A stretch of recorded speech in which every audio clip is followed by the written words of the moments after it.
આજના સમયમાં કેટલીક હોસ્પિટલોમાં અથવા તો કેટલાક ડૉક્ટરો દર્દીઓની સાથેનો જે વ્યવહાર રાખે છે એમાં માત્ર ને માત્ર દર્દીને માત્ર કેવી રીતે સાજા થાય એની દવા માટે જ વધારે વિચારતા હોય છે, ઓપરેશન માટે જ વધારે વિચારતા હોય છે. પણ એની સાથોસાથ એ દર્દીઓને લાગણી અને પ્રેમ પણ જોઈએ છે. એને ખરેખર કોઈક સામે સારી રીતે વાત કરી શકે એવું પણ જોઈએ છે.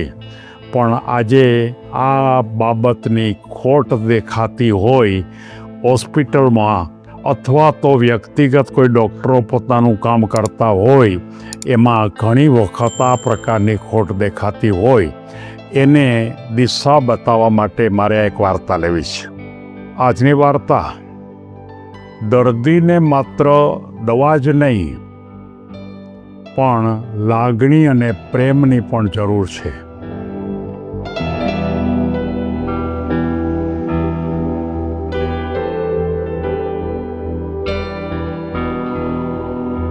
કોઈ એક હોસ્પિટલની અંદર એક ડૉક્ટર બેન બહુ સારી રીતે ટ્રીટમેન્ટ આપતા હતા.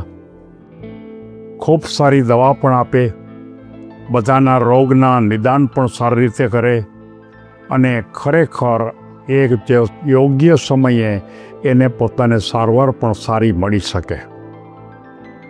પણ એમાં કંઈ ખૂટતું હોય એવું દર્દીઓને લાગતું. બધી રીતે ઉત્તમ, પણ જો કંઈક ખૂટતું એવું લાગે. એક વૃદ્ધ માણસ એ બેનના દવાખાનામાં જાય છે. લગભગ એકાદ મહિના સુધી દવા લે છે, પણ દવાની અંદર જોઈએ એટલી રાહત થતી નથી. એના મનમાં એમ થાય છે કે દવા બહુ સારી છે, બધી રીતે મને રાહત પણ દેખાય છે, પણ સંપૂર્ણ રાહત દેખાતી નથી. એટલે એક દિવસે જ્યારે જાય છે ત્યારે એ જ્યારે ઊભા થાય છે ત્યારે બેનને એમ કહે છે કે ડૉક્ટર બેન, તમે મને દવા ખૂબ સારી આપો છો અને એને કારણે મને ખરેખર શરીરમાં રાહત પણ ઘણી રહે છે. પણ તમે હું જ્યારે આવું અથવા હું જ્યારે જાઉં ત્યારે એક માત્ર હાસ્યનો એક સ્મિત મને આપો તો, મારી સાથે થોડીક વાર માટે પ્રેમથી વાત કરો તો, મને પોતાને મારા પ્રશ્નો છે એ સમજાવવા માટે હું પ્રેમથી વાત કરી શકું એવી મને છૂટ આપો તો. ત્યારે એ બેનના મનમાં પ્રશ્ન થયો ડૉક્ટરને કે વાત તો સાચી છે, કે મને જો આપશો તો મને ગમશે અને હું તો વૃદ્ધ માણસ છું, તમે જે રીતે કરશો એ રીતે હું સ્વીકારી લઈશ, પણ મને પોતાને આવું અધૂરું લાગે છે. ત્યારે એ બેનને પણ એમ થયું કે વાત તો સાચી છે. બીજે દિવસથી એણે શરૂઆત કરી. જે ડૉક્ટર દર્દીની સામે પણ જોતા નહીં, જે ડૉક્ટર દર્દીને પૂરેપૂરી વાત સાંભળવાનો પણ સમય નહોતા આપતા, જે ડૉક્ટર દર્દીની સાથે પ્રેમથી વાત પણ નહોતા કરતા, એ ડૉક્ટરે ત્યારથી દર્દી સાથે પ્રેમથી વાત કરવાની શરૂઆત કરી. એ હાસ્ય પણ આપે. કોઈ પણ દર્દીને જ્યારે સારવારની એટલે કે પૂછવાની શરૂઆત કરે ત્યારે હસીને પૂછે કે તમને તકલીફ શેની છે? હમણાં ઝડપથી તમારો રોગ નાબૂદ થઈ જવાનો, તમારે નાબૂદ કરવો છે ને? એટલે પહેલાં હસવા માંડી જાય. તમારે માત્ર હું કહું એમ કરતા રહ્યો એટલે તમને 2 દિવસમાં એકદમ સારું. અને એકદમ હસીને વાત કરે. જાય ત્યારે પણ એમ કહે કે તમે જરાય ચિંતા ન કરતા, તમારું દર્દ છે એ 100% સારી રીતે થઈ શકે અને ખૂબ. અને આ પ્રકારની પદ્ધતિથી કામ કરવાની જ્યારે શરૂઆત કરી ત્યારે તેને પોતાના દવાખાનાની અંદર એક વાતાવરણ પણ જુદું જોવા મળ્યું. જે દર્દીઓ આવતા હતા એ દર્દીઓ પણ એકદમ પ્રફુલ્લિત ચહેરે આવે, પોતાની વાત પણ રજૂ કરી શકે અને સાથોસાથ પોતે હસીને ડૉક્ટરની સાથે વાત કરી શકે, ડૉક્ટર પણ હસીને દર્દીની સાથે વાત કરે. અને ખરેખર સાચા અર્થની અંદર એ પોતે ખૂબ સારી ભૂમિકા ઉપર એ કામ કરતા થઈ ગયા.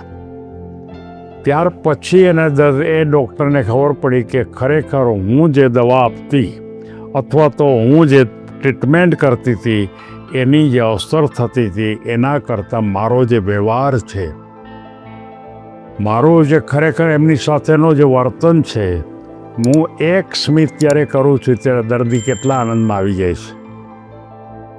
અને એ રીતે એને શરૂઆત કરી અને ખરેખર બધાને રાહત થવા માંડી. સ્મિત છે ને એ સારવારમાં એક સૌથી અગત્યનું અંગ છે. દવા કરતાં પણ વધારે અગત્યનો અંગ છે. દર્દીને માત્ર દવાથી આરામ થતો નથી, પણ દર્દીને ડૉક્ટરના વ્યવહારથી પણ થોડો વધારે આરામ થાય છે. નાનું સ્મિત દર્દીના મનને શાંતિ આપે છે અને સહાનુભૂતિપૂર્વક જો સારવાર કરવામાં આવે, પ્રેમપૂર્વક જો સારવાર કરવામાં આવે તો હંમેશા દર્દ જલ્દી નીકળી જાય છે. અને આ રીતે ડૉક્ટરે શરૂઆત આ રીતે કરી દીધી. અને આપણને પણ ખબર છે કે જીવનમાં માત્ર મેડિકલ ક્ષેત્રની વાત નથી. કોઈ પણ ફિલ્ડમાં એજ્યુકેશન હોય તો શિક્ષકોએ વિદ્યાર્થીની સાથે હસીને વાત કરવી પડે. કોઈ પણ કંપનીની અંદર કોઈ મોટા અધિકારી હોય તો એને પોતાના કોઈ પણ ગ્રાહકો છે એની સાથે હસીને વાત કરવી પડે, સ્મિત આપવું પડે. કોઈ સરકારના મોટા અધિકારી હોય, કલ્પના ન થાય એટલા મોટા અધિકારી હોય, તો પોતે અડવા એકલા રહી અને કરવાને બદલે જો તમે સ્મિતથી જો કરો તો જીવનમાં ખૂબ આગળ નીકળી શકશો. આજે મારે આ બહુ ઊંચી કક્ષાના માણસોની ભૂમિકા ઉપર વાત કરવાની થઈ. અલબત્ત એમને મારે કોઈ માર્ગદર્શન આપવાની વાત નથી, પણ માત્ર એક દિશા બતાવવાની વાત હતી કે તમે જે કરો છો એમાં એક નવી દિશાનો ઉમેરો કરશો તો જીવનમાં જે તમારી સાથેના ગ્રાહકો હશે એને બહુ મોટો ફાયદો થશે. સૌને ધન્યવાદ.